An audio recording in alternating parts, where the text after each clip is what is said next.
Buenas chicos, buenas chicas. Nada, en primer lugar me voy a presentar. Yo soy Pau, profesor de psicobiología de la Academia Prueba de Números. Y en este vídeo básicamente vamos a, bueno, rápidamente, de una forma relativamente liviana, vamos a echarle un vistacito al examen del 20 de mayo. La primera convocatoria, básicamente la primera semana realmente de la asignatura de Fundamentos de Psicobiología. Vamos a echar un vistacito. El modelo que tenemos nosotros es el tipo C, ¿vale? Entonces, bueno, como siempre el orden puede variar. Simple y llanamente me gustaría, antes de meterme con las preguntitas, aclarar un par de cositas, ¿vale? Nosotros hemos hecho la corrección contrastando con el manual, por supuesto, pero también somos humanos, entonces lo que tenemos que entender es que, bueno, hasta que no salgan las correcciones oficiales, pues esto no se puede tomar como la verdad absoluta. En caso de que haya alguna modificación, algún cambio o que pues haya habido algún error por nuestra parte, si habéis encontrado algún error o tenéis alguna duda, ponedlo en los comentarios porque evidentemente nos ayuda un montón. Y también quiero aprovechar para deciros que no vamos a ponernos a ir punto por punto en el manual. Simplemente lo que vamos a hacer es, de lo que nosotros hemos encontrado, destacar esas cositas. No queremos que se haga un vídeo muy pesado. Sí que os hablaremos de algunas cositas, comentaremos algunas cosas importantes con respecto a, bueno, pues el porqué de algunos conceptos y, bueno, un poco la tónica que se ha ido viendo tanto en exámenes anteriores y contrastarlo un poco con los cambios que hay en este examen. En primer lugar, y antes de meternos con las preguntas como tal, dejadme deciros que en mi experiencia este es un examen que ha sido un poco raro y muchos de vosotros y vosotras seguramente también tenéis esta sensación.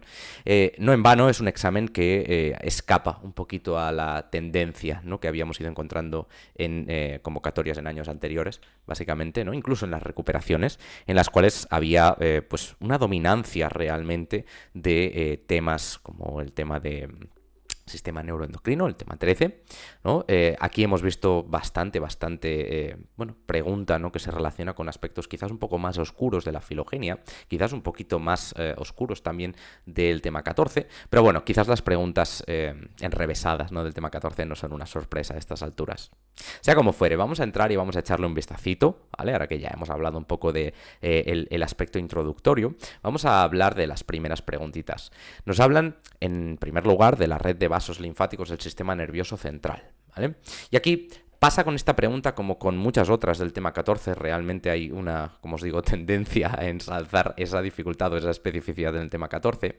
Muchas veces encontramos que en las correcciones vamos directamente a cosas que están muy relacionadas. En este caso, la tendencia general es girar a por el espacio subaracnoideo, ¿no? Es pum, directamente nos vamos a ir a comentar el espacio subaracnoideo. Recordad que el espacio subaracnoideo cuenta con básicamente la presencia del sistema circulatorio.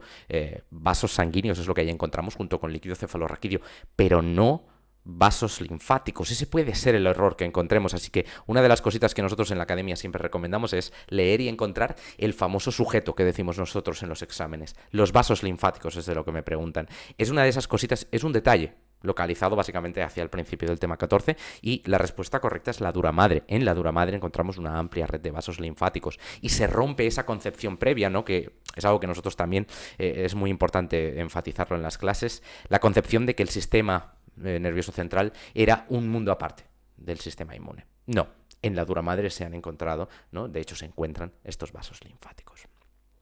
Seguimos con el tema 13, uno de los temas quizás más sonados, ¿no?, de esta asignatura y en estos exámenes. Como os decía, para nosotros es una tendencia, quizá lo tenemos incluso como una pequeña broma. ¿Qué hormona actúa sobre las células intersticiales estimulando la producción de testosterona en los hombres? En este caso, sobre las células intersticiales actúa la LH, la hormona luteinizante. Por contra, una que podríamos haber confundido, yo creo que si hemos ido estudiando un poquito lo que son los sistemas, en este caso el sistema gonadal, ¿no?, pero dentro de los sistemas Porta, ya sabremos que FSH y LH son las hormonas que libera la adenohipófisis para ir a las gónadas, ¿no?, las famosas gonadotropinas. La FSH, por su parte, actúa sobre las células de Sertoli, otro de los componentes celulares que hay a nivel gonadal. Y lo que estimula es la producción de espermatozoides. Ni la GnRH, que básicamente es la Gonadotropin Releasing Hormone. Como truquito, por si acaso, bueno, estáis viendo este vídeo en preparación de cara a algún examen de psicobiología o simplemente es algo que queráis saber, siempre que veáis un RH, en lo que estudiamos en el tema 13, estamos hablando de una releasing hormone, una hormona hipotalámica que en castellano se conocen como hormonas liberadoras. Directamente si yo veo RH, sé que esto no es una célula, disculpad, una hormona o un factor liberado por la adenohipófisis y por tanto no actuará en las gónadas, actuará sobre la adenohipófisis esta hormona, ¿no? Este factor hipotalámico. Muy importante tener estos truquitos en la manga. Asimismo, la inhibina es un factor peptídico que lo que hace es actuar a nivel de inhibición para, bueno, eliminar, ¿no? La cadena, ¿no? El mecanismo activo, o no eliminarlo, sino pararlo, ¿no? Y que esta producción, ya sea testosterona o de lo que tenga que ser, cese, ¿no? Un factor que, de nuevo, también lo habréis visto, es bastante llamativo en las imágenes del manual, no hay mucho misterio. En este caso, LH. Vamos a por una de las controvertidas. Esta seguramente, si habéis estudiado el tema 14, tiene cosas fáciles y cosas difíciles. Por lo general siempre hay un 50-50 en estos exámenes. En muchas de las preguntas, en algunas es muy obvia la respuesta si hemos estudiado, evidentemente. Quizás si tenemos dificultades, pues no lo es tanto, ¿no?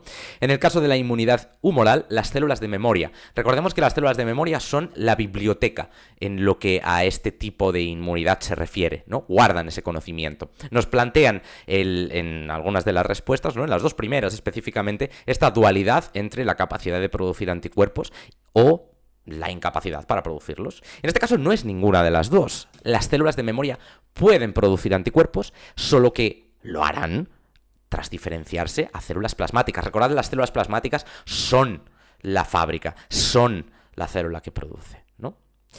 Cosita con la que nos podemos haber confundido. Aquí la tenemos. Hombre, Pau, yo en el manual, cuando he estudiado la asignatura o cuando he estudiado en unos apuntes, lo que sea, he visto que las células de memoria son una reserva, son un conocimiento guardado, son un recuerdo y que por tanto pueden estar presentes en el organismo durante un periodo muy largo, casi el mismo que podría hacerse paralelo a la propia vida del organismo, ¿no? Y la respuesta es correcta, pero en los tejidos linfoides. Ojo, cuidado con el sujeto, tanto en las preguntas como en las respuestas. Pequeñas cositas que hay que echar un vistazo. Vale la pena leer, vale la pena analizar palabra por palabra. Y sé que lo hacéis, sé que a veces cuesta ver estas cosas y es completamente lógico. Hay mucho contenido, entonces hay que tener un poquito de cuidado con esto. En ese sentido, bueno, ahí es donde estaba un poco la piedra en el zapato. ¿Qué caracteriza el sistema nervioso de los organismos más primitivos? Este tipo de preguntas nosotros siempre nos gusta ir directos al corazón, ¿no? A la respuesta madre. Como podéis ver, hablamos de redes neuronales simples y esto bebe de haber hecho un análisis del tema de filogenia. Básicamente aquí no hay una historia. La corteza cerebral es una estructura que está presente en los organismos. No voy a deciros los más nuevos porque hemos visto también preguntas en el pasado, ¿no? Que asocian la presencia de una corteza a solo los mamíferos, ¿no? Que podríamos decir son el modelo más nuevo, pero cuando hablamos de organismos primitivos, los más primitivos, hablamos de la presencia de redes neuronales simples, un sistema que bueno, empieza a establecer lo que serán en el futuro, en el devenir de la filogenia, lo que es el desarrollo más complejo, ganglionar, vertebrados, todo este tipo de cositas, pero al principio hay algo simple, ¿vale? Cerebro segmentado. Si no tenemos todavía una estructura neuronal, evidentemente cerebro no vamos a tener, así que sobra decir que esto no tiene ningún sentido. Y el sistema nervioso autónomo bien definido, de nuevo, estamos empezando aquí a mezclar peras con manzanas.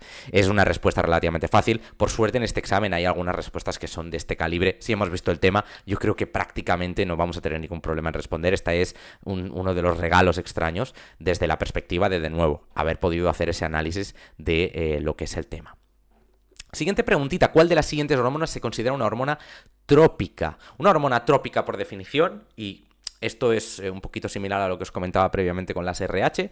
Una hormona trópica, por definición, es aquella hormona que básicamente es liberada por la adenohipófisis y que al llegar a su célula diana, en la glándula endocrina que sea pertinente a nivel periférico, estimulará la producción de una hormona final, la testosterona, por ejemplo, ¿no? Y justamente aquí tenemos a la hormona luteinizante, la LH, que es una gonadotropina, una hormona trópica por definición. La tiroxina, la progesterona y la adrenalina son hormonas finales producidas por las respectivas glándulas, ¿no? Dentro de lo que sea cada uno de los sistemas, ¿no? Evidentemente sabemos que la tiroxina y la progesterona están producidas respectivamente por la hormona tiroides, madre mía, la glándula tiroides, y la progesterona a nivel de ovarios, ¿no? Gónadas. La adrenalina también tendremos presente seguramente, que está producida por las glándulas suprarrenales. Poquita cosa más, de nuevo, para mí esta es una pregunta dentro de la complejidad de otros temas y de otras preguntas posibles que hayamos podido ver o en este mismo examen haya presentes, relativamente sencillo, yo creo que teniendo una visión general de este tema, y si no os animo a que hagáis ese análisis generalizado, porque una vez tenemos estas pequeñas normas, ¿no? Estos pequeños recursos para poder organizar y no tener que memorizar todas las hormonas, se nos hace la vida más fácil. ¿Vale? Cuidado con las gonadotropinas. Siempre que me llame tropina, soy una hormona trópica y por tanto me libera la adenohipófisis. ¿Vale? Hay algunas cositas que hay que tener en cuenta de por medio, pero bueno, en términos generales es una norma que nos ayuda muchísimo, muchísimo. ¿Vale? Otra preguntita que a veces causa duda. ¿Vale? En este caso la ontogenia. De ontogenia hemos visto algunas que son muy interesantes. Esta nos dice, el bloqueo de las proteínas morfogenéticas óseas durante las primeras semanas del desarrollo embrionario, en esencia lo que provoca este bloqueo es la inducción neural. Vale, el tema de la inducción neural, correcto, pero dejadme que os haga un inciso que es importante, ¿vale? Fijaos. Aquí tenemos la pregunta que, si os habéis dado cuenta en el vídeo, es ligeramente diferente a la que tenemos aquí, ¿vale? Nosotros nos hemos equivocado al escribir el examen, ¿vale? Errores humanos. Entonces, os he puesto aquí la corrección, bueno, simplemente la aclaración. La teoría sigue siendo exactamente igual, ¿vale? Es decir, el bloqueo de las proteínas morfogenéticas óseas provoca el inicio del proceso de inducción neural, lo que llamamos neurulación. Entonces, la única cosa que estaba mal es eso, que algunas opciones no estaban correctamente escritas y que la opción que había escrita antes, que lo habréis visto, ponía promueve la inducción neural, que es la que hemos seleccionado como correcta. Bueno, lo que realmente pone en el examen es no promueve la inducción neural. Lo digo simplemente por aclarar, por si has visto esta pregunta o en tu propio examen o en alguna página de preguntas de test lo has visto. Bueno, que la tengas en cuenta, es simplemente una aclaración que hay que hacer, que es importante. Nada, ya me voy y te dejo seguir con el vídeo. ¿Qué componentes constituyen una unidad motora? Esto para mí es otro de esos conceptos que es directo y fácil, ¿vale? Ya desde mi perspectiva, por supuesto, sobra decirlo, el mundo se puede ver de otra manera cuando estamos estudiando y en el examen los nervios nos juegan una mala pasada. Eso también es algo que tenemos que tener mucho cuidado. Pero habiendo estudiado el tema 12 y los aspectos más básicos y fundamentales, yo creo que seguro que esta es una pregunta que habréis hecho bien o que tendréis bastante clara desde el estudio inicial de lo que son los temas quizás más importantes de cara a este examen, ¿no? Sistemas motores súper vitales. En esencia, una unidad motora se define como la motoneurona alfa y el conjunto de fibras a las que ésta inerva. Literalmente esta es la definición de una unidad motora. Si hemos echado un vistazo al manual, a los apuntes de Pepito o a lo que sea, hemos visto las grabaciones de X profesor o de X otro, ya sabremos lo que una unidad motora es. O por lo menos es un concepto básico que os aconsejo que tengáis muy presente, junto con la definición de fibra extrafusal, de fibra intrafusal. Tengáis muy presente lo que son los órganos propioceptivos. Un órgano tendinoso de Golgi no es un agente inmiscuido en lo que es la unidad motora, es un órgano propioceptivo que se encarga de detectar las contracciones, ¿vale? Las motoneuronas sí que tendrían sentido, pero no está muy bien dispuesto esto aquí, no tiene tanto sentido en ese sentido, ¿no? Haga la redundancia. Neuronas sensoriales, sí que es cierto que en los músculos esqueléticos encontramos componentes sensitivos, pero evidentemente una unidad motora estará caracterizada por el aspecto efector, no por el aspecto aferente, no estará caracterizado por la información sensorial. Hablamos de algo que hace. Entonces aquí no. En el músculo esquelético, ojo, eso es otra cosita. Un uso muscular, al igual que sucede con los órganos tendinosos de Golgi, y realmente aquí nos lo están poniendo un poco por partida doble, ambos elementos de la respuesta C son órganos propioceptivos, encargados de detectar respectivamente la elongación y la contracción del músculo. O, como ha pasado en preguntas de años anteriores que son muy delicadas, y veremos algún ejemplo de esto, detectan cambios en la longitud del músculo, ¿vale? Esto es algo que evidentemente hay que debatir y se puede comentar, pero bueno, es un término que dentro de lo que es la pregunta no nos interesa desarrollar demasiado. Vamos al grano, sabemos lo que es la unidad motora, punto final, ¿vale? Ley de líneas marcadas. Bueno, se relaciona principalmente con modalidad, intensidad, adaptación o las dos opciones anteriores, B y C, son correctas. No, lo correcto es la modalidad sensorial. La ley de líneas marcadas para mí también es un concepto que desde la base yo lo enfatizo un montón. El tema 11 se caracteriza por muchas cosas. Visión, audición, pim, pim, pim, pim, lo que sea. La idea, disculpadme, importante aquí es que tengáis en cuenta los fundamentos, lo que podría ser el campo receptivo, el umbral de respuesta, el potencial de acción, el potencial de receptor. Ese es el primer punto en el que hay que hacer énfasis. Si ahora mismo me estáis viendo y estáis todavía iniciando vuestro estudio, os aconsejo muchísimo que os centréis en trabajar las bases. Una casa con una buena base se construye más fácilmente y con más seguridad. Muy importante. Ahora, ley de líneas marcadas, modalidad sensorial. ¿Por qué? La ley de líneas marcadas hace alusión a la autopista que conecta el pueblo A con el pueblo B, o la ciudad A con la ciudad B, ¿no? Es un camino fijo, que lleva una información, una estimulación de un sitio a otro. Típicamente podemos hablar desde los receptores, pasando por algunos relevos quizás talámicos o de otra índole, hacia lo que es la corteza cerebral, y que caracteriza la modalidad que se está alimentando, que se está viendo activada o que se está estimulando, lo que sea. ¿Cuál es uno de los conceptos clave en todo esto? Uno de los conceptos clave para nosotros es tener en cuenta, y esto el manual lo dice muy claramente, para mí es muy, muy, muy simple de entender, pero aún así lo voy a destacar. La modalidad sensorial no se caracteriza por otra cosa que no sea la zona cerebral que se ha visto estimulada y activada. Por eso, cuando aplicamos una estimulación eléctrica de un voltaje determinado, podemos provocar una sensación o incluso un movimiento, porque no es importante el estímulo en sí, lo que es importante es el camino que ha llevado hasta una zona de la corteza pertinente. Al final, el cerebro se comunica y trabaja en código binario, con ciertas características, sí, pero el cerebro no entiende de estímulos mecánicos, el cerebro entiende de traducir un estímulo mecánico a una codificación eléctrica. La ley de líneas marcadas es el camino que lleva esa traducción de un punto a otro de manera fija. Y eso es muy importante. La intensidad se codifica de otra manera, a través de patrones que están basados en la comunicación binaria que os comentaba, el código de poblaciones, el código de frecuencia, cositas que ya también se establecen en el principio del tema. Por tanto, no, la intensidad viene mediada por otra codificación. La adaptación de los receptores sensoriales, primero que esto es un mecanismo periférico y por tanto se centra sobre todo en los receptores específicamente, y segundo, la adaptación hace alusión a la forma en la que un receptor deja o no deja de responder cuando un estímulo está presente o no. ¿Vale? Y por tanto hablamos de esos fásicos, tónicos, y de cómo los fásicos o rápidos dejan rápidamente de responder, se adaptan rápidamente, ¿no? Un poco se acostumbran, podríamos decir. Entonces, hay que tener mucho cuidado aquí con las características que se traen a colación, porque van a ser muy importantes de cara a lo que es, la comprensión, de nuevo, básica y fundamental. Siguiente. ¿Cuál de los siguientes elementos está implicado en los mecanismos migratorios que utilizan las neuronas en el desplazamiento desde su zona de nacimiento hasta la placa cortical para formar la neocorteza? En primer lugar, una de las cositas que son importantes, o varias de las cositas que son importantes, de hecho, que hay que tener en cuenta aquí es el proceso de migración. Es un proceso caracterizado por diferentes pasos, ¿vale? En términos generales, hay que tener en cuenta, una vez abandonamos la fase de proliferación, que, de nuevo, como seguramente sabréis, no en todas partes sigue una cronología idéntica, hay diferentes partes del cerebro que presentan diferentes ritmos de desarrollo de cada uno de los pasos de la ontogenia, ¿no? Por tanto, no es algo seriado y que es de 1, 2, 3, 4, 5, ¿no? No tenemos unos pasos claros.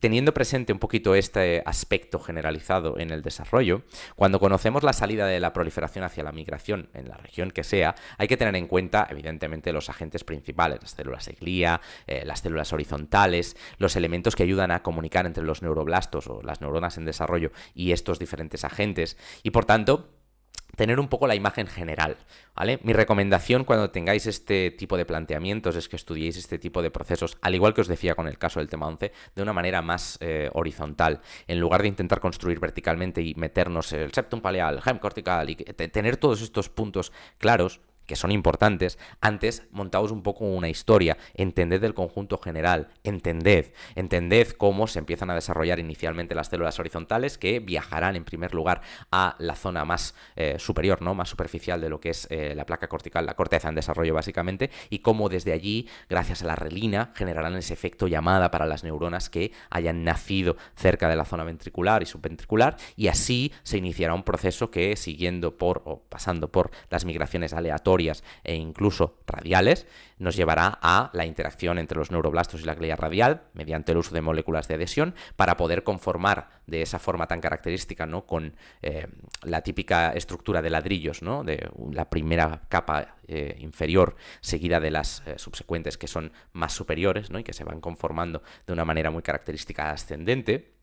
nos llevará a tener un poco una imagen generalizada. Luego ya evidentemente hay diferentes detallitos que hay que tener en cuenta. En esencia hay que tener muy presente que las células de glía radial ayudan a que las células bipolares puedan ascender, ¿no? Trepar como si de una cuerda se tratase. Las moléculas de adhesión celular neurona-glía justamente son las moléculas que permiten que las neuronas se agarren a esas cuerdas que genera la glía radial. Y la relina es esta sustancia que genera este efecto llamada liberada por parte de las células de Cajal-Retzius, ¿vale? Así que los tres elementos son importantes en este aspecto, ¿vale? Para mí es muy importante trabajar desde una perspectiva, como habéis visto, que sea, general, que ayude a entender, que ayude a tener una visión, porque muchos de estos conceptos, sobre todo si no hemos hecho biología o llevamos mucho tiempo sin hacerla, pueden ser un poco cargantes, ya no a nivel de biología, a nivel de conceptos. Entonces, empecemos a establecer bases, ¿vale? ¿Cuál de las siguientes estructuras no forma parte de los núcleos talámicos de relevo sensoriales? Aquí hay poco misterio. El núcleo accumbens es una estructura que pertenece a los núcleos subcorticales del telencéfalo, no pertenece al diencéfalo, por tanto no es un núcleo talámico de relevo. El resto bastante simples. El núcleo ventral posterior relacionado con el sistema somatosensorial y gustativo, el núcleo geniculado lateral relacionado básicamente con la visión y el geniculado medial relacionado con la audición. El núcleo accumbens es una estructura nuclear, como digo, un núcleo subcortical relacionado con, vamos a decir, las adicciones, pero realmente hay muchísimas más cosas detrás de todo ello, ¿vale? Simplemente por no entrar tampoco en vereda a desarrollar toda la vida del núcleo accumbens, ¿vale? En relación con la evolución del cerebelo, aquí os aconsejo muchísimo, y esto nosotros en la academia lo trabajamos y destacamos este tipo de detallitos en nuestras clases. A mí me gusta, como os decía, hacer un trabajo general, pero también saber un poco dónde están los puntos específicos que me pueden ayudar a tener una idea más integrada y más, bueno, ahora ya más vertical de cada tema, ¿no? En el tema de la filogenia hay una cosa que es muy importante, que es el desarrollo del cerebelo. Se nos habla un poquito de todo hacia la mitad del tema de filogenia. Se hablan de los colículos. El cerebelo es uno de los puntitos junto con los hemisferios cerebrales más recurrentes en estas preguntas de filogenia. Raro es que no se nos haya preguntado sobre el cociente de encefalización, pero dejando eso de lado, hay que tener en cuenta el estudio que tenemos que hacer. En esencia se nos habla de varias cosas y se nos demuestra en el manual que siempre no hay un patrón más desarrollado en los animales terrestres. De hecho, se nos habla de lo contrario. Hay muchos animales terrestres que presentan un patrón de desarrollo del cerebelo menos prominente que especies acuáticas, por ejemplo. Entonces, aunque muchos animales terrestres, entre los que nos incluimos, tenemos un desarrollo cerebeloso prominente, esto no es una norma que nos permita crear una diferenciación clara. También aquí voy a entrar en otro dominio. Lo mismo pasa con un patrón más evolucionado de los animales acuáticos. No, porque hay animales terrestres que presentan un patrón más desarrollado. Por tanto, la norma del siempre, aquí podríamos aprovecharla, ¿no? Ese recurso de, si veis en un examen que siempre o nunca aparece en una respuesta, dudad. En este caso es correcto, ¿vale? Pero mi recomendación es que si tenéis el manual delante, y os aconsejaría mucho que lo tuvierais, le echéis un vistacito a esas páginas del desarrollo del cerebelo, especialmente aquella imagen tan característica en la cual aparecen diferentes especies y el desarrollo cerebeloso de las diferentes divisiones del mismo, y se nos habla un poquito de esto. Con respecto a los poríferos, bueno, esta opción yo creo que es bastante obvia. No, los poríferos no vienen aquí ni a pinchar ni a cortar con el cerebelo. Su desarrollo ha estado condicionado por requisitos motores impuestos por el hábitat. En función del nicho en el que nos encontremos, tendremos una serie de dificultades, una serie de requisitos, y para adaptarnos en la filogenia habremos tenido que desarrollar un cerebelo que nos permita ciertas capacidades motoras o motrices para, bueno, pues de nuevo, enfrentar a estos requerimientos. Bastante obvio. Un discurso que de hecho vemos desde el tema de evolución en la primera parte. No creo que sea algo que, habiendo ya trabajado esto, nos cueste de comprender. Seguro que es una pregunta que habéis hecho bien. La mayoría, si no todos. ¿Cuál de las siguientes estructuras se forma por la agrupación de los tractos que descienden desde la corteza cerebral hasta la médula espinal en el bulbo raquídeo? De nuevo, una de esas facilitas y hemos trabajado incluso tenuemente el tema 8, bastante sencillo. Las pirámides vulvares se forman, o son el conjunto de axones que se forman derivado de estos tractos descendentes que decusan a nivel de las porciones más ventrales del bulbo raquídeo en los puntos tanto medios como más caudales, ¿no? Fascículos delgado y cuneado de las columnas dorsales no forman estos tractos descendentes, de hecho forman tractos ascendentes, así que poca cosa. El lemnisco medial, de nuevo, es una agrupación de sustancia blanca que lo que caracteriza es el ascenso, ¿no? Esa autopista, ese camino que asciende vía el tronco encefálico hacia el tálamo. Y los pedúnculos cerebelosos, aunque también son sustancia blanca, lo que hacen es conectar al tronco con el cerebelo y no reflejan esta conectividad generalizada de los tractos descendentes, que son tractos motores, honestamente. En relación con los factores que durante el desarrollo del sistema nervioso contribuyen a guiar a los axones a su destino mediante procesos de afinidad química, sabemos que cuando hablamos de afinidad química hablamos de sustancias neurotrópicas, y aquí evidentemente hablamos de todo lo que vemos cuando se habla de Cajal, de Sperry. Manual se habla bastante claramente, de nuevo es una parte que yo veo bastante sencillita dentro de los conceptos clave, ¿no?, de la ontogenia. La afinidad química es bastante importante. En ese sentido, A y C son correctas, se denominan sustancias neurotrópicas y entre ellos se encuentran las netrinas y el factor de crecimiento nervioso. Literalmente, esto es parte del párrafo que hay incluido en el manual con respecto a todo ello. Cuando hablamos de son liberados por los axones en crecimiento y se dirigen a las zonas en destino, esto es al revés. Realmente estas sustancias que generan, ¿no?, esta llamada, que generan, bueno, pues un poquito la ayuda, ¿no?, de esta guía, salen de las dianas. Por tanto, no salen de los axones, ¿no? Son liberados por los axones en crecimiento.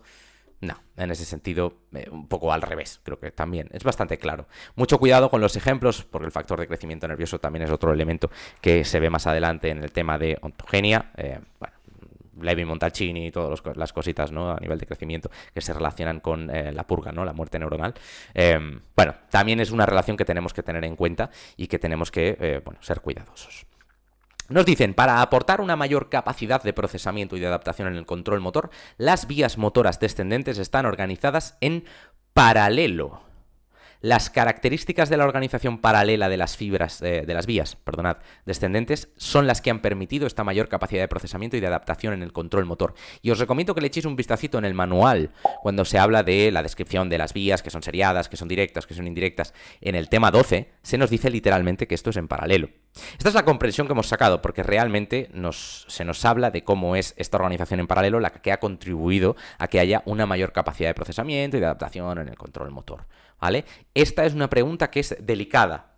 Esta es una de las que yo os recomendaría que tuvierais cuidado y que especialmente, un poco como os he dicho al principio, vayamos también con pies de plomo. Una vez la UNED libere, ¿no?, nos saque las plantillas y podamos echar un vistazo realmente cuáles son las adecuadas, pues contrastarlo, ¿vale? Evidentemente hay tractos que son en serie, que presentan esa conectividad, ¿no?, que no va directamente de la corteza a la médula espinal y que por tanto pues son, por supuesto, correlacionados y que permiten pues una comunicación, que no implique neuronas con axones gigantes, bueno, todo lo que podría ser la configuración que encontramos a nivel comunicativo, en este caso los tractos descendentes. Pero se nos habla de la organización en paralelo, la que nos permite esta mayor capacidad de procesamiento y de adaptación en el control motor. Y todo realmente un poquito por el discurso que podríamos relacionar también con los estudios adaptativos del tema 10. Quizá aquí hay un poco una mezcla convulsa, vamos a dejarlo así, pero la idea de todo ello es que este aspecto paralelo nos permite pues un poquito partir y repartir la información para hacer un procesamiento, de nuevo, más eficiente, ¿no? Cuidado con esta, aunque son también seriadas algunas comunicaciones, algunas vías descendentes, es el aspecto paralelo el que contribuye a darle ese toque, ¿no?, mejorado, podríamos decir. ¿Cuál de las siguientes hormonas no se sintetiza en los islotes de Langerhans del páncreas? En este caso, de la lista, la buena, la que no se sintetiza en estas estructuras es la somatotropina, ¿vale? El resto sí que se sintetizan aquí. Una pregunta que, de nuevo, no tiene mucho misterio. Podéis echarle un vistazo vosotros mismos a nivel de manual. No hay mucha duda con respecto a esto, ¿vale? Recordad las tropinas que hemos hablado antes, así que directos al grano. Cuando hablamos del páncreas, insulina y glucagón son los primeros, y la somatostatina pues es una de esas que también tenemos que estudiar, ¿vale? De nuevo, un poquito siguiendo el esquema de funcionamiento que hayamos visto. ¿Cuál de las siguientes hormonas es la principal responsable del reflejo de la lactancia? Aquí he visto, y siempre suele haber esta un poco discusión, ¿no?, o pregunta. Algunos de vosotros podéis pensar que hablemos de la prolactina, ¿no? Lactancia, prolactina, claro y conciso. La oxitocina, recordad que tiene vinculaciones reproductivas y sociales, una de las grandes funciones que se mencionan en el manual y que si no lo habéis echado un vistazo, os recomiendo que lo hagáis cuando vayáis a estudiar el tema 13. La oxitocina está relacionada con el reflejo de lactancia, con la eyección de la leche, ¿vale? La prolactina está relacionada con la producción de la leche, ¿vale? El truco que nosotros establecemos, que es un truco muy tonto, es prolactina producción de leche, ¿no? Y la oxitocina, pues ya relacionarla directamente con la liberación y por tanto con el reflejo de lactancia, que está relacionado con la estimulación mecánica del pezón y una serie de cositas que son súper importantes dentro de este reflejo, ¿vale? La hormona luteinizante ya hemos visto que se encarga de la producción de testosterona y el estradiol es una de las hormonas gonadales que poco tiene que ver con este aspecto, ¿vale? Sí que está relacionada con otros aspectos a nivel de la conducta sexual y demás, pero en lo que estamos mencionando, no, ¿vale? Las motoneuronas constituyen el nivel inferior de la jerarquía motora, transmitiendo de forma unificada la información procedente de diferentes áreas del sistema nervioso central. Esas neuronas motoras establecen sinapsis con las células ciliadas del oído interno, los órganos tendinosos de Golgi, músculos esqueléticos o las células de Purkinje en el cerebelo. Una motoneurona, y especialmente las motoneuronas del nivel inferior, ¿no? Y no hablo del nivel inferior de la jerarquía, sino me refiero a las motoneuronas espinales, por ejemplo, ¿no? Que son como el elemento más básico, ¿no? Como se nos dice en el enunciado, se comunica con los músculos esqueléticos y justo gracias a la conectividad, ¿no? Que se da en las placas terminales, provoca la contracción del músculo, bueno, la sinapsis neuromuscular y demás, ¿no? Las células ciliadas del oído interno, esto básicamente son las células receptoras de la audición, así que poco tienen que ver aquí. Los órganos tendinosos de Golgi, aunque están relacionados con los músculos esqueléticos, se ubican en los tendones y funcionan como de nuevo, lo habíamos dicho antes, elementos propioceptivos, ¿no? Entonces, aunque están en ese mundillo, no estamos hablando de ellos. Las células de Purkinje no tienen nada que ver aquí. Si habéis estudiado el tema 8 ya habréis visto un poquito la citoarquitectura del cerebelo, esas tres capas. Las células de Purkinje se ubican en la segunda capa y se encargan básicamente de funcionar como células de proyección que enviarán información a los núcleos cerebelosos profundos, ¿vale? En términos generales. En lo que se refiere a la vía antiinflamatoria colinérgica de comunicación entre el sistema nervioso y el inmune, uno de los puntos más importantes del tema 14, sabemos que está implicado fundamentalmente el sistema simpático, el hipotálamo, el núcleo basal de Maynard y el sistema parasimpático. Aquí, si hemos estudiado la vía antiinflamatoria colinérgica, de nuevo, no creo que vayamos a tener muchos problemas, es también algo bastante claro. La vía antiinflamatoria colinérgica está formada por axones de características parasimpáticas, nervio vago, el par número 10, y aunque es una vía colinérgica, una de las cositas con las que hay que tener cuidado porque puede suscitar duda es que no implica a los núcleos basales de Maynard. Recordad que los basales de Maynard son núcleos prosencefálicos que liberan acetilcolina y podríamos decir, hombre, acetilcolina, veo la relación, ¿no? Existe un nexo, sí, pero el nexo es única y exclusivamente del neurotransmisor del que hablamos. La acetilcolina también se libera en otras estructuras y justamente en el tronco pues encontramos esta vía de comunicación que sí que implica la comunicación a nivel de hipotalámica y por supuesto el hipotálamo está jugando aquí, pero es el sistema parasimpático el que permite, ¿no? Esta comunicación de lo que estamos mencionando, ¿no? Así que bueno, son esos axones parasimpáticos los característicos. Los receptores auditivos son células ciliadas que establecen sinapsis con las neuronas cuyo axón forma parte del nervio auditivo, se localizan fuera de la cóclea, no son mecanorreceptores, se localizan sobre la membrana vestibular y sus axones forman el nervio auditivo. En primer lugar, un receptor auditivo es una célula no neuronal, es lo que llamamos una célula receptora, ¿vale? O célula epitelial en algunos casos. Las células ciliadas son células no neuronales que establecen contacto sináptico con neuronas, conjunto de las cuales forma lo que es el nervio auditivo, el nervio estatoacústico. ¿Vale? Por definición, estos son células receptoras auditivas, podríamos decir que son las que se encargan de captar el estímulo mecánico que deriva, ¿no? de pues todo lo que es el proceso de captación de las vibraciones, paso por el oído externo, medio, interno, todo lo que es el viaje del sistema auditivo. Por tanto, sí, son mecanorreceptores, se localizan fuera de la cóclea, no se localizan en el oído interno, dentro de la cóclea, dentro de la escala media, justamente en el órgano de Corti, el cual está ubicado sobre la membrana basilar, no vestibular. Así que tampoco nos vamos a llevar esto, ¿vale? ¿Cuál de las siguientes estructuras del sistema nervioso se desarrolló antes en la evolución? Este tipo de preguntas para mí obedecen a la necesidad de tener, como os decía antes, y yo soy un poco pesado con esto, ya me perdonaréis, pero hay que tener una visión general de estas cosas. Y el tema 8 es el tema más importante. Veréis en algunos casos que se recomienda, bueno, podéis empezar por el tema 14. Mi recomendación siempre es hacer caso al tema 8 y al tema 11. Quizás es un poco algo que pueda levantar algunas ampollas, puede ser. ¿vale? Pero para mí la base es súper importante y desde luego muy importante cuando nos referimos tanto a la neuroanatomía. El tronco encefálico, no voy a deciros que es la peor parte del encéfalo, pero sí que voy a deciros que es la parte que implica un nivel de desarrollo filogenéticamente más antiguo. La corteza cerebral es el nivel de desarrollo top, es el penthouse del sistema nervioso central. El cerebelo, aunque podríamos decir que también está ahí, ¿no? En ese nivel de desarrollo, es posterior a las estructuras, ¿no? Que podrían ser más simples.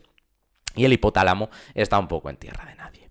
¿Quiere decir que el hipotálamo no es importante? Ni mucho menos. Su control autónomo, su control neuroendocrino, increíblemente importante. Yo siempre llamo al hipotálamo el director encubierto del sistema nervioso. Pero aquí yo creo que bastante fácil, ¿no? ¿Cuál de las siguientes interneuronas de la médula espinal presentará el axón más largo? Bueno, evidentemente hay diferentes cositas aquí que hay que tener en cuenta a nivel de las comisurales, las que comunican ambos lados, propioespinales, las que se mantienen en el segmento, en la médula, o las segmentales, las que se comunican dentro del propio segmento medular, ¿no? Del metámero. Las de proyección serían las que podríamos tener en duda, yo creo. Dicho de otra manera, el problema de esta pregunta, o el potencial problema, es entender lo que una interneurona implica. Una interneurona implica una neurona que tiene un carácter local a nivel comunicativo, es decir, que no conecta la corteza cerebral con la médula espinal. Eso es una neurona de proyección, que tiene por lo general un axón muy largo. Las interneuronas generalmente, aunque no siempre, tienen axones que no son tan largos como los de las neuronas de proyección, ¿vale? Por tanto, no es de proyección comisural, todo lo que sea comisura sonríe y por tanto lo que hace es comunicar el hemisferio izquierdo con el derecho. Este es un pequeño truquito, de nuevo, al que le sirva pues bien, al que no, pues nada. Las segmentales, pues las que se quedan en el propio segmento, ¿no? La médula espinal presenta, las neuronas propioespinales presentan el axón más largo porque pueden comunicar regiones alejadas dentro de la médula espinal, dentro de esa misma estructura. Diréis, Pau, antes me has dicho que las de proyección son las que comunican regiones muy distantes. Sí, pero la característica interneuronal es quedarnos dentro de la estructura. Si estoy dentro de la médula espinal, todavía se me puede considerar una interneurona. A veces choca esto, pero es así de simple, ¿vale? Entonces, del principio del tema 8 hay que tenerlo muy claro, establecer de nuevo una buena base, súper importante. Sobre los sistemas lemniscal, el sistema lemniscomedial y anterolateral que transmiten información somática, se sabe que la decusación de sus fibras se produce a nivel medular en el caso del primero, el lemniscal, y a nivel vulvar en el caso del segundo, el anterolateral. Al contrario, el sistema lemniscal decusa en el bulbo raquídeo, mientras que el sistema anterolateral decusa en la médula, justo al entrar en la médula. Nada más hay la sinapsis, ¡pam!, decusación y ascenso contralateral. Entonces es al revés. Conducen información somatosensorial al hemisferio cerebral contralateral, al lado del cuerpo donde incide la estimulación. Completamente cierto. La información de mi dedo e índice derecho llega a mi hemisferio izquierdo, y viceversa. Es una de las características, tanto a nivel táctil como nociceptivo como térmico, que definen lo que son pues, las organizaciones o la organización de, en este caso, las vías aferentes somáticas. En ambos sistemas las neuronas primarias alcanzan directamente el tálamo. No, en ambos sistemas no son las neuronas primarias, son las secundarias, las neuronas de segundo orden, que también se las llama, y no transmiten información a la corteza cerebral.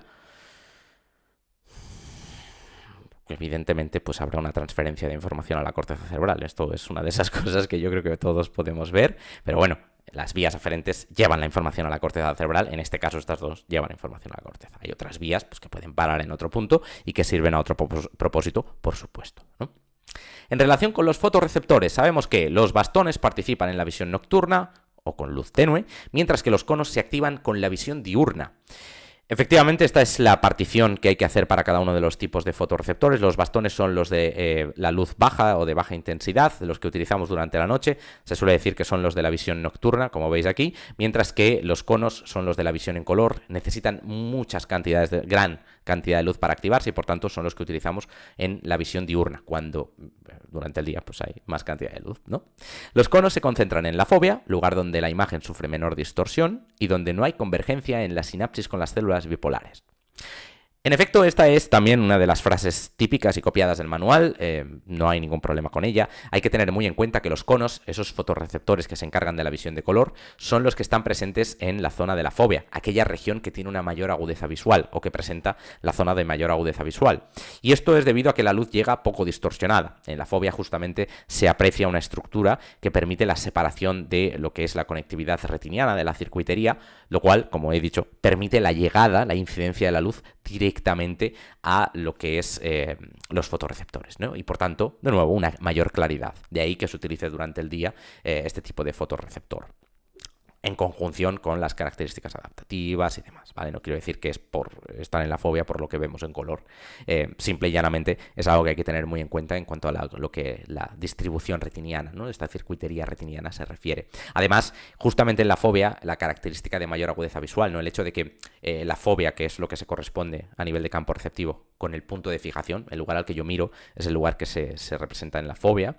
El motivo por el cual ese es el sitio de mayor agudeza, punto de fijación, como os decía, es porque existe un grado de convergencia muy pequeño o inexistente. Es decir, hay una conexión 1 a 1, un fotorreceptor con una bipolar. Esto implica que los campos receptivos son pequeños y que, por tanto, hay una gran capacidad para medir múltiples puntos bien partidos de lo que es el campo receptivo y, por tanto, una gran capacidad extendida de esto, ¿no? Para evaluar lo que es la información visual. Y de ahí, pues que donde yo miro es el sitio que mejor veo, ¿no? La periferia de mi visión es más borrosa, es menos clara. El punto al que yo miro es más claro, más preciso, más fino, ¿no?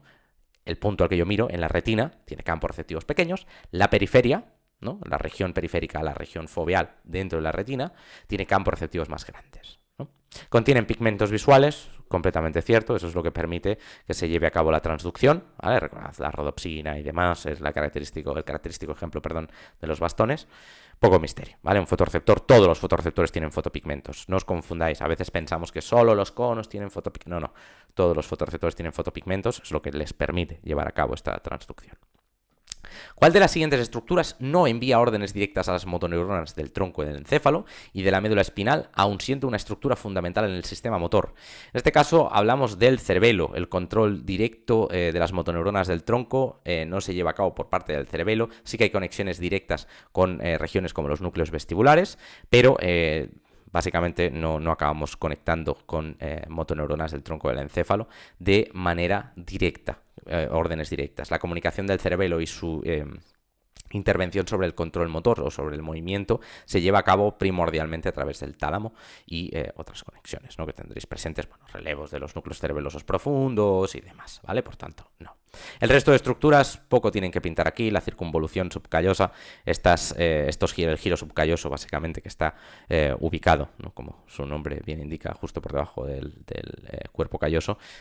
De nuevo, no viene a decirnos nada aquí, no es una estructura fundamental del sistema motor. Estructuras fundamentales del sistema motor son la corteza prefrontal, las regiones premotoras, el área motora primaria, los ganglios basales, el cerebelo, podríamos decir el tronco y la médula espinal. Ninguna de estas cosas coincide con la circunvolución subcallosa ni con el quiasma óptico. Esta es básicamente la región donde se da la decusación de las hemirretinas nasales en la vía geniculoestriada de la visión, y la circunvolución del cíngulo, el giro cingulado, es una estructura que, aunque se sabe que está relacionado con aspectos emocionales del control motor, no es una estructura fundamental del sistema motor que hemos estudiado. No está dentro de esa jerarquía, de esa pirámide de importancia.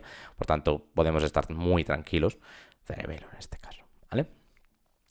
¿Cuál es el mecanismo de acción de las hormonas hidrosolubles? Una de las primeras definiciones que damos en el tema 13. Las hormonas hidrosolubles, por definición, hormonas como la oxitocina, actúan a través de receptores de membrana, ¿vale? Por tanto, pues interactúan con lo que es receptores que hay en la superficie de las células diana, ¿no? Si hablásemos de hormonas liposolubles, como la testosterona, hablaríamos de hormonas que actúan con receptores intracelulares y que pueden actuar a nivel celular, intracelular, sobre el ADN gracias a pues, lo que es la conformación del conjunto receptor-hormona, ¿no? Que crea un complejo que puede interactuar sobre la expresión genética y demás, ¿vale? Por tanto, no, son las liposolubles las que interactúan a nivel intracelular, las hidrosolubles son las que interactúan a nivel extracelular y por tanto sobre receptores de membrana. Mucho cuidado.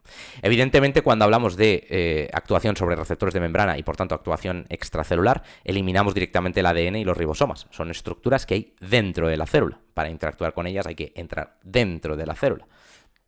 Poco misterio en ese sentido, ¿vale? Vamos a por la pregunta que para mí, desde lo que es la revisión que hemos hecho, es la más controvertida de todo el examen. En relación con la ontogenia del telencéfalo, el hipocampo y la zona subventricular del encéfalo anterior siguen generando neuronas en la edad adulta. Las neuronas de pequeño y mediano tamaño nacen en la zona subventricular. La proliferación celular se produce íntegramente en la zona ventricular y A y B son correctas. Esta es la primera y la más fea que hay que eliminar. La proliferación celular se produce en zonas que no son la zona subventricular también, lo hemos estudiado ampliamente en el tema de ontogenia. Hay múltiples focos de generación de neuronas y no todos son la zona subventricular o ventricular. Y ahora nos queda esta de aquí.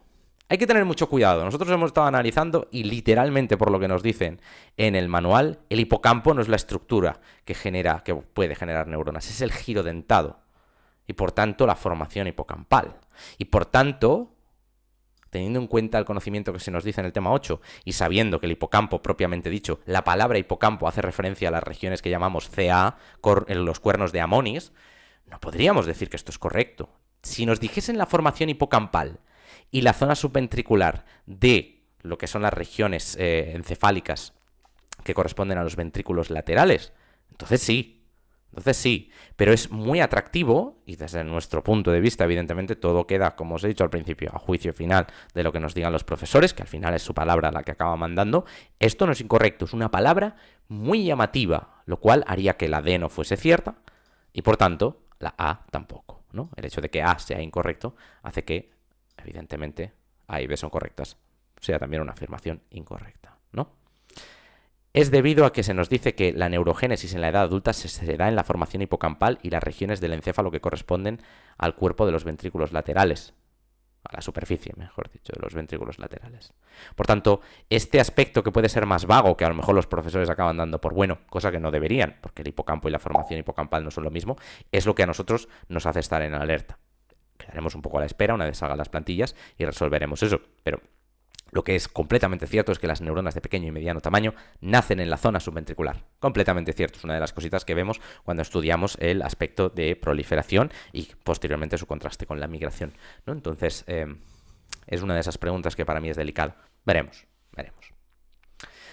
En relación con el procesamiento de la información sensorial, el fraccionamiento según el rango o código poblacional, ya sabemos quién es nuestro sujeto, es uno de los mecanismos que utilizan las neuronas sensoriales para informar de la intensidad del estímulo. Lo hemos visto antes, lo hemos comentado antes, el código de poblaciones, también conocido como fraccionamiento según el rango. Mucho cuidado si estáis estudiando ahora mismo. Esta expresión es algo que utilizan muchas veces para haceros tropezar en los exámenes, porque muchas veces no lo recordamos. Siempre estudiamos el código de frecuencia y el código de poblaciones y pocas veces recordamos este nombre. Tenedlo muy en cuenta. Código de población hace alusión a algo muy simple. Cuantas más neuronas sean reclutadas para responder a un estímulo, más intenso es ese estímulo y por tanto el mensaje es, ese es un estímulo más intenso que otro, ¿no? Un estímulo poco intenso recluta pocas neuronas. La duración del estímulo no tiene que ver con la intensidad, no tiene que ver con la cantidad de neuronas que estemos reclutando, sino con el tiempo que se mantengan activas. Por tanto, tendría que ver más con características de adaptación. La modalidad sensorial ya hemos visto que está más relacionada con el lugar específico o el camino concreto, así que no. Y evidentemente todas las opciones anteriores son ciertas, pues tampoco. La organización laminar y columnar son propias del tejido nervioso de anélidos, el techo óptico de los poríferos, el cerebelo de los nidarios o la corteza cerebral de los mamíferos. Aquí podríamos discutir bastante, ¿vale? Todas las estructuras laminares se estudian bien entrado el tema 8, así que no creo que vayáis a tener mucho problema, pero en términos generales, algo laminar es algo que está hecho por capas, ¿no? Y que luego en su división vertical puede estar dividido en columnas. Eso hace alusión a la corteza cerebral, por definición, es una estructura organizada de forma laminar y columnar, y esta la encontramos en múltiples especies. Característicamente nosotros siempre nos centramos en los mamíferos, por supuestísimo, ¿no? La idea de todo ello, al final, es que tengamos presente que en los anélidos, los poríferos, en los nidarios, no se da una coincidencia, ¿no?, de lo que son ni el tejido nervioso, ni el techo óptico, ni el cerebelo, ¿no? Tejido nervioso sí que podríamos darlo como una relación buena, pero este no está organizado de forma laminar. Es la corteza cerebral la estructura que se organiza laminar y columnarmente. Y, de nuevo, es característica a nivel del estudio que hemos hecho en los mamíferos, ¿no?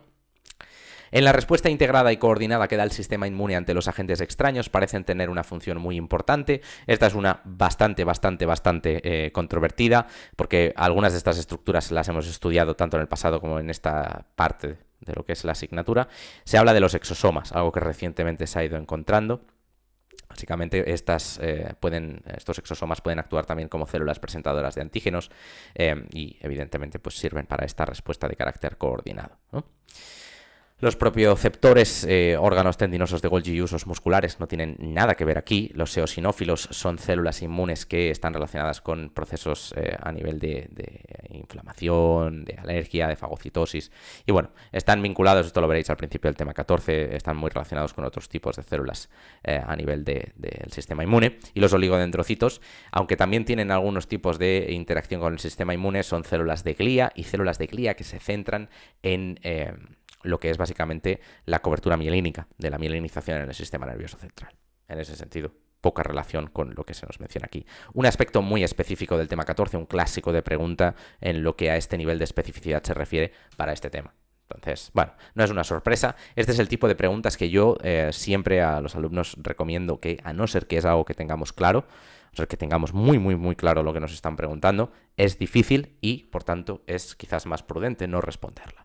¿Vale? Es una de esas que no es algo que hayamos visto de forma recurrente en este examen, o por lo menos a priori, habiendo hecho el estudio profundo que se supone que hay que hacer. Entonces, en ese sentido, esta sí que es una de esas que puede ser un poquito convulsa, un poquito oscura, como digo yo. Y en última instancia, ¿qué estructuras forman parte del diencéfalo?